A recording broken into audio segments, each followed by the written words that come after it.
जन्माष्टमी केवल कान्हा के जन्म का दिन नहीं है, संसार में प्रेम और कर्तव्य के नियमों के अवतरण का भी दिन है।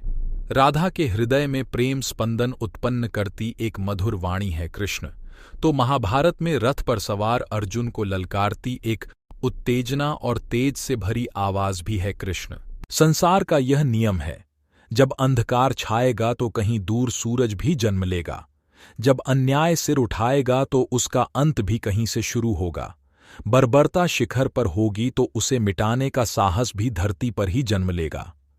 हमारी धरती का ही नियम है जिस पर संसार टिका है, तो उस अराजकता में उम्मीद का जन्म लेना ही तो जन्माष्टमी है। कंस के अत्याचार के विरुद्ध जन्म लेने वाली आवाज है जन्माष्टमी। यह सिर्फ एक त्योहार नहीं, हमारी संस्कृति और परंपरा की पहचान है। अन्याय, अहंकार, अराजकता के विरुद्ध एक आंदोलन है। भगवान श्री कृष्ण का जन्म लेना ही हर मायूस दिल में उमंग और उम्मीद का भर जाना है। जन्माष्टमी पर एक बात कान्हा ने हमें सिखाई है, अध्यात्म और कूटनीति के बीच का रास्ता है। अन्याय के विरुद्ध जीवित रहना, अपने को सुरक्षित रखना, अपने विचारों को परिपक्व होने देना, अपने को पोषण देना और अपनों के बीच रहना। जन्माष्टमी की रात ही हमारे कान्हा को देवकी का आंचल छोड़ना पद्धा। क्या इस पीढ़ा को नहीं समझा जाना चाहिए? जननी से बिछद्धाते शिशु की आवाज को सुने बिना व्यर्थ जाने देना चाहिए। नहीं, यहीं तो कान्हा ने पहला संदेश दे दिया था कि बढ़े लक्ष्य के लिए, संसार के लाभ के लिए, शांति की स्थापना के महामार्ग पर पहला कदम है त्याग। गोपाल ने बतला दिया कि अराजकता के विरुद्ध खड़े होने की पहली आवश्यकता है स्वयं को जीवित रखना और अन्याय के विरुद्ध सगे संबंधियों से भी लड़ना पढ़े तो लड़ना। यहाँ एक बात और समझने की है, यदि भगवान कृष्ण स्वयं अपने अत्याचारी मामा कंस के विरुद्ध न खड़िहारे होते तो महाभारत के युद्ध में अर्जुन को अपने अन्यायी भाइयों के विरुद्ध खड़िहारे होने का संदेश कैसे देते?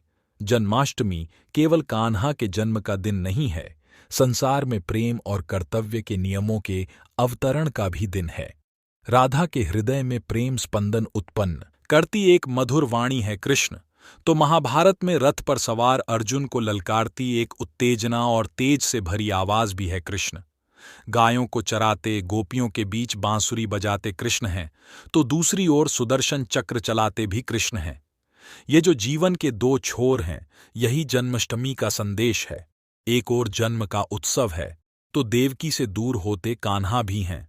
मात यशोदा का प्रेम और नंद की छांव भी तो है।